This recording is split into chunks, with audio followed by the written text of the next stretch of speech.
One of the things that's been fascinating me lately is if we saw infinity, would we be able to identify it? And I don't think that's an easy to answer question. It sounds obvious, and I don't think the answer is. So I'm going to call this video the fuzzy line between infinite and finite, which is not at all nearly as obvious as it sounds. I'm interested in looking at infinite quantities characterized by finite numbers. When are we looking at infinities and talking about them with good old ones and twos and threes and fours? So I'm going to cover a lot of material here. I could talk about these things in a lot more detail, and I will in future videos. Right now, let's start with what really got me started with this: divergent series. Of course, in particular, there's the infamous sum of natural numbers: 1 plus 2 plus 3 plus 4 equals negative 1/12. That is by all accounts, a very strange formula. What really irritates me is to see how many I've seen a lot of prominent mathematicians, when they went to explain it, just spend their time explaining it away. They agree it's true, but yeah, it's not really true. Which is I don't buy it. I don't buy it. But there's a lot we could talk about here, and we don't nearly have time today. So let's just take a moment, gaze at the bizarre weirdness of this, scratch our heads, and move on. It's just something we are going to want to talk about in the future.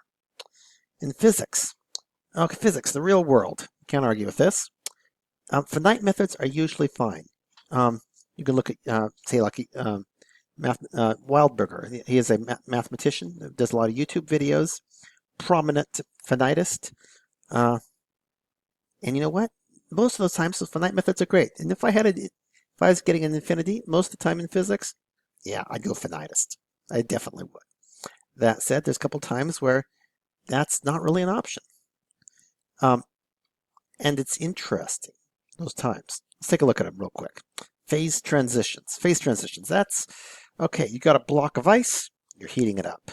Those ice molecules are vibrating. They're vibrating harder and harder until some aspects of them begin not only to increase faster and faster, but they begin to go straight to infinity. And then suddenly, those ice molecules act different. They become water. Their behavior changes entirely. And it's all perfectly finite. We've seen ice melt any number of times. That's nothing unusual. What if we repeat it? We heat those water molecules up until they vibrate harder and harder. And they're just straining at their bonds. And then some of those quantities that describe them go to infinity, and you get steam. And we've all seen water boil. That's nothing too unusual. But there's a lot more to it than you might appreciate. That's a good topic that'll involve some statistical mechanics. Now, okay, one of the big motivating factors here, quantum electrodynamics, the quantum theory of the electric force. Yeah, you end up with a bunch of infinities, necessarily. We could also talk about the Casimir effect, but the fact is that several times in quantum mechanics, particularly with the electric force, you end up with things that go to infinity. Now, physicists mostly found ways to work around that because they don't want to deal with infinities if they don't have to. It makes everybody nervous. Feynman, surely you're joking, Mr. Feynman, the character who, he famously considered it voodoo. It made him very uncomfortable, but it worked. So that's what we call renormalization. Now, of course, renormalization doesn't always work. It works in quantum electrodynamics because we're able to, the forces in a lot of ways get weaker and weaker. The quantities referred to get weaker and weaker, and so we can make it work. Quantum chromodynamics, that's the nuclear strong force. That's what holds your neutrons and protons together. Renormalization does not work. So there's an open question right there. Hilbert space. When you do calculations, quantum mechanics, you do it in Hilbert space. It's an infinite dimensional space. It is necessarily infinite. If you make it finite, you break the mathematics of quantum mechanics. quantum mechanics is pretty well verified. So yeah, we got to do it in infinite dimensional Hilbert space. Now space-time, how far does space go out? No, by all accounts, from what way we look, it looks pretty dang infinite. But this is unknown. We simply don't know. If I had to put my bets on it, probably infinite. But we can't say that. Other times in physics, okay, a focal length in optics, maybe that's kind of cheating, but most of the times we can just replace things with arbitrarily big numbers. Moving on. Fractals. Okay, infinite thing about fractals. You have infinite lengths in finite areas. Okay, Koch snowflake. That's an example I'm going to use here.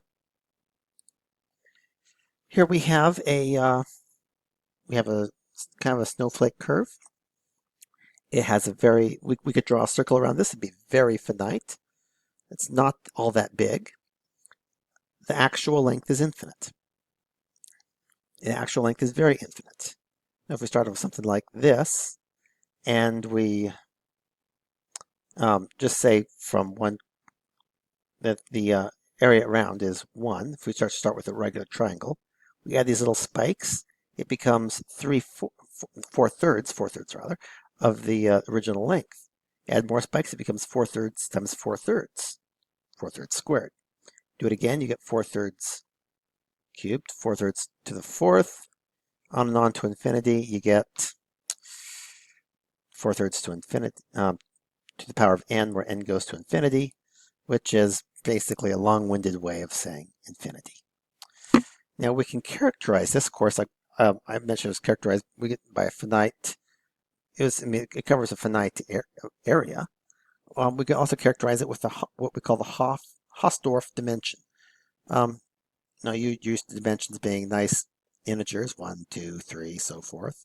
The Hausdorff dimension of that fractal is a non-integer number, and it characterizes the complexity of that structure. We could say a lot about that, but we're moving on. Space-filling curves. This is an important example. We have a line, and we gradually kink it progressively until it fills the entire plane. Fills the entire plane. So we have a infinitely long line characterized by a finite area. We could do it in infinite area. We could cover it in infinite plane, but no, for right now, I'm perfectly happy to see an infinitely long line measured in area. We could also make this line cover a volume, let's say like a cube, or any n-dimensional volume. That's basically like measuring something in inches, but measuring it in square inches, which is, I'm not sure I'm conveying the sheer weirdness of that. There's a lot of curves. There's a lot of different curves. I'll post an example in the example video in the YouTube notes. Geometry. We can take a line. It has a finite length, say 5 feet, 2 inches, just some length. It has an infinite number of points in there.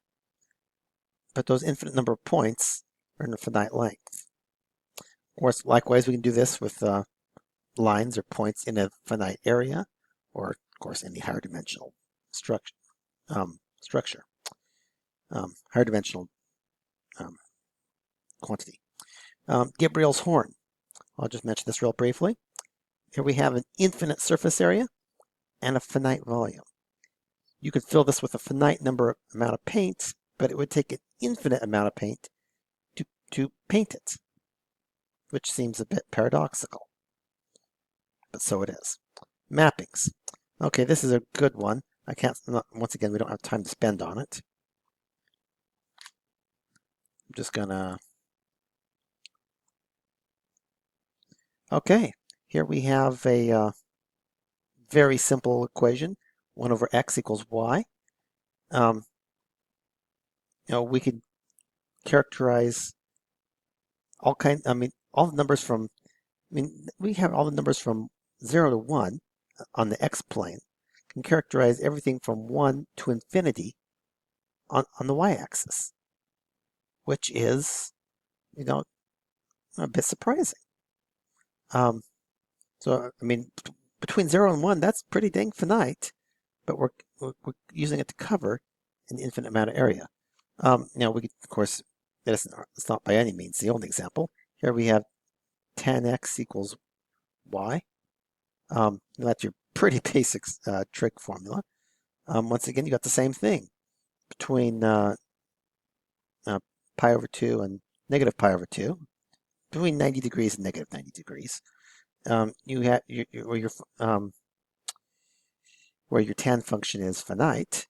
It goes, except of course on the endpoints. Yeah, we can characterize everything that between that on the x-axis. It covers an infinite amount of length on the y-axis. So there's another example of a finite using finite numbers to characterize infinite quantities. Now, of course, we could talk a lot here about optics, projective geometry. In particular, related to what I said about mapping, we can something called the Riemann sphere, which I'm just going to, sorry, nothing fancy here. I'm just going to draw it. We got a sphere. We have a plane. Let me draw it a little closer. Yeah, there we go. And we take a point at the top of that sphere. And map a point on that sphere to every point on the plane. And the infinity ends up being, sorry, wrong button. At the, rather, let me move back up. The every point on the plane is mapping to a point on the sphere. The point at the very top, you only get there when we get to infinity. There's some other interesting things about projective geometry. Of course, like I said, it uses infinity, allows division by 0. A lot we could talk about here. We don't have time. P-adic numbers. Long story short, pretty weird. Imagine going to infinity and past, and that's where you get your negative numbers. So something like 1, 1, 1, 1, 1, 1, 1 off to infinity. And those aren't decimals. That's going off to the bigger and bigger side. That equals negative 1. Pretty weird. That's the way p-adic numbers work. More we could say about that once again, but we don't want to drag on forever. L'Hopital's rule. That's Calc 101. We use it to compare, limits, fractions of limits, infinity over infinity, 0 over 0, and other similar ones. And once again, we can calculate infinity over infinity and find a perfectly finite number. Banach-Tarski Paradox. Don't have much time to say. We can take a sphere, break it into a bunch of points, put it back together, and get 2 spheres. I think there's probably a lot there to say about measure theory, but let's call that good for the moment being. Okay, so we could go on and talk more, but I think videos ought to be not too long. We could talk about infinite ordinals and cardinals and infinite sets. But the real question is, how, why, and when can we represent infinity with finite numbers? And what does it mean? Because there's real meaning there. It means something. And simply saying it doesn't really mean what it's just nonsense mathematics, that's a cop-out. That is a cop-out. That's a cop-out I intend to understand better, and I will discuss in future videos. Because I want to understand that fuzzy line between infinity and the very, very finite.